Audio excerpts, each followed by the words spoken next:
প্রিয় দর্শক, বাংলাদেশ ওয়েদার আপডেটে সকলকে স্বাগত জানাই। আজ 29 আগস্ট 2024 বৃহস্পতিবার। আজকের এই মুহূর্তের আবহাওয়ার বিশেষ যা খবর রয়েছে এবং আগামী 24 ঘন্টায় সারা দেশ জুড়ে আবহাওয়া কীরকম থাকতে পারে বিস্তারিত জানানো হবে ভিডিওটির মাধ্যমে, তাই না টেনে শেষ পর্যন্ত দেখতে থাকুন।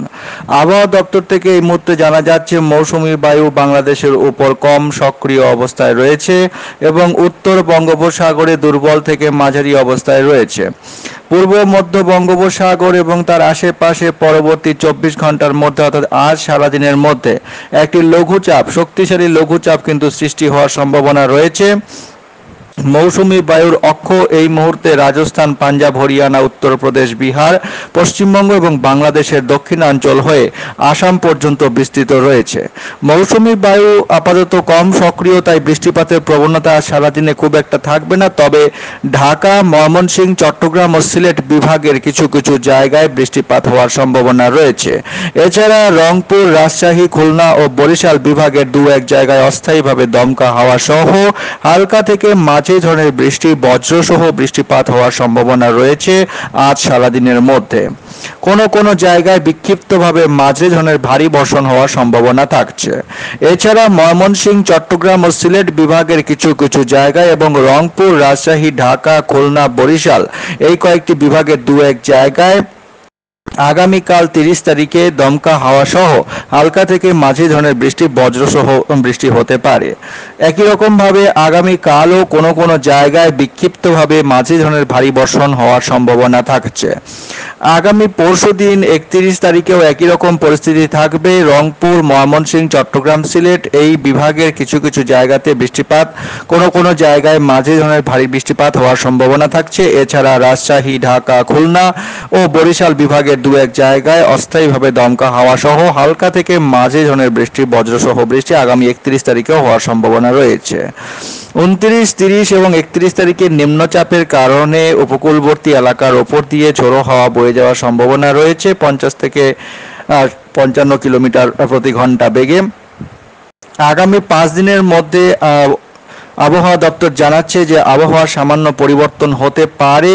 পরিবর্তন যেটা হওয়ার সম্ভাবনা রয়েছে, নিম্নচাপ বা ঘূর্ণাবর্তের কারণে বৃষ্টিপাতের প্রবণতা একটু বৃদ্ধি পাওয়ার সম্ভাবনা রয়েছে। বিশেষ করে উত্তরের বিভাগগুলিতে ময়মনসিংহ, সিলেট এবং রংপুর বিভাগ, এই 3 বিভাগে আগামী কয়েকদিন, আগামী 72 ঘন্টা কিন্তু বৃষ্টির প্রবণতা থাকবে। আমরা সরাসরি বজ্রঝড়ের যে মডেল রয়েছে সেখান থেকে সরাসরি দেখে নেব আবহাওয়ার কীরকম পরিস্থিতি থাকতে পারে। তো আজ ভোর থেকে সকালের মধ্যে যা দেখা যাচ্ছে, সিলেট বিভাগের বারলেখা, বিয়ানীবাজার এবং গোলাপগঞ্জের আশেপাশে মাঝারি ধরনের ভারী বৃষ্টিপাতের সম্ভাবনা রয়েছে। এছাড়া এদিকে জগন্নাথপুর, ফেনেরবাগ, বানিয়াচং এইসব জায়গার আশেপাশে একটু ভারী বৃষ্টিপাত হতে পারে। এছাড়া নাগর, আটগাঁও, ইটনা এবং এইদিকে করিমপুর এই সব জায়গা, সিলেট বিভাগের এই জায়গাগুলির আশেপাশে ভারী বৃষ্টিপাতের সম্ভাবনা রয়েছে। এছাড়া ময়মনসিংহ বিভাগেও কিছুটা বৃষ্টিপাত বেশি হতে পারে। ভালুকা এবং ত্রিশাল এই দুটি জায়গায় ভারী বৃষ্টিপাতের সম্ভাবনা রয়েছে আজ ভোর থেকে সকালের মধ্যে। চট্টগ্রাম বিভাগে ঝিরিঝিরি বৃষ্টিপাত বজ্রসহ হতে পারে। চট্টগ্রাম বিভাগের ওপরের দিকের অর্থাৎ উত্তর দিকের যে অংশগুলি রয়েছে, এদিকে দীঘিনালা, এদিকে সাজেক, চেঙ্গি এইসব জায়গার আশেপাশে কিন্তু ভারী বৃষ্টিপাতের সম্ভাবনা রয়েছে আজ মোটামুটি ভোর থেকে সকালের মধ্যে। এছাড়া খুলনা বিভাগের মেহেরপুর এবং তার আশেপাশেও ভারী বৃষ্টিপাতের সম্ভাবনা রয়েছে। চট্টগ্রাম বিভাগের ফটিকছড়ি উপজেলা এবং এদিকে চট্টগ্রাম, মহেশখালীতেও ঝিরিঝিরি বৃষ্টিপাত হতে পারে।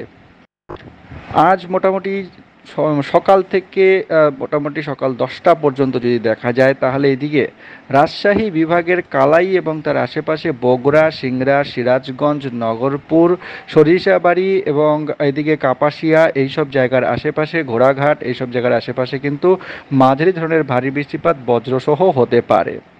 এছাড়া তার পরবর্তী সময়ে আমরা যদি দেখি, দুপুরের দিকটায় ময়মনসিংহ বিভাগে কিন্তু বৃষ্টিপাত ভারী রকমের হতে পারে। ময়মনসিংহ এবং তার আশেপাশের এলাকায় ফুলপুর, এদিকে ত্রিশাল, ভালুকা এবং বনস্থলী এইসব জায়গায় ভারী বৃষ্টিপাতের সম্ভাবনা রয়েছে।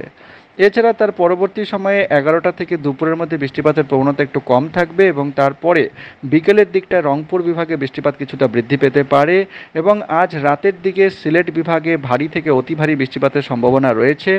আজ রাতের দিকে 29 তারিখ রাতে এবং 30 তারিখ ভোরে সিলেট বিভাগের চরখাই এবং জয়ন্তিয়াপুর, এদিকে বারলেখা, কুলাউড়া, বালাগঞ্জ এইসব জায়গায়, মৌলভীবাজার এবং কমলগঞ্জ এইসব জায়গার তার মধ্যে সবথেকে বেশি চরখাই এবং সিলেটে ভারী বৃষ্টিপাতের সম্ভাবনা রয়েছে রাতের দিকটায়, আজ রাতে এবং আগামীকাল ভোরে। আগামীকাল ভোরের দিকে রংপুর ময়মনসিংহ বিভাগেও প্রচুর পরিমাণ বৃষ্টিপাত রয়েছে। ময়মনসিংহ বিভাগের বিস্তীর্ণ এলাকায় ময়মনসিংহ সহ এদিকে মদন, কিশোরগঞ্জ এইসব জায়গায় ভারী বৃষ্টিপাত হতে পারে। এছাড়া রংপুর বিভাগের লালমনিরহাটেও ভারী বৃষ্টিপাতের সম্ভাবনা রয়েছে। এছাড়া আগামীকাল সিলেট বিভাগে বৃষ্টিপাতের প্রবণতা থাকবে। আগামীকাল 30 তারিখ ভোরবেলা থেকে সকালের মধ্যে সিলেট বিভাগে বৃষ্টিপাত থাকবে এবং আগামীকাল তার পরবর্তী সময়ে ঘূর্ণাবর্তটি ধীরে ধীরে কিন্তু স্থলভাগের দিকে অগ্রসর হবে এবং সেই সময়ে প্রবল ঝোড়ো হাওয়া বয়ে যেতে পারে উপকূলবর্তী বিভাগগুলিতে। আগামীকাল বৃষ্টিপাতের প্রবণতা রাতের দিকটায় থাকছে। সিলেট, ময়মনসিংহ বিভাগে বৃষ্টিপাত হবে।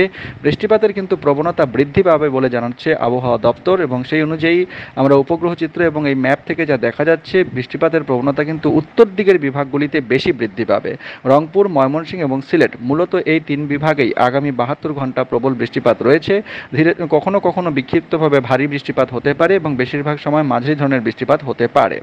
মোটামুটি বৃষ্টিপাতের প্রবণতা কিন্তু থামছে না। লা নিনার প্রভাবে বৃষ্টিপাত মোটামুটি যা দেখা যাচ্ছে আগামী মাসের প্রথম সপ্তাহটি কিন্তু মোটামুটি বৃষ্টিপাত হবে, বিশেষ করে দেশের উত্তর দিকের বিভাগগুলিতে। তো দর্শক, এই ছিল আপাতত আবহাওয়ার খবর। চ্যানেলের সঙ্গে থাকুন, চ্যানেলটিকে অবশ্যই সাবস্ক্রাইব করে রেখে দিন। অনেক ধন্যবাদ।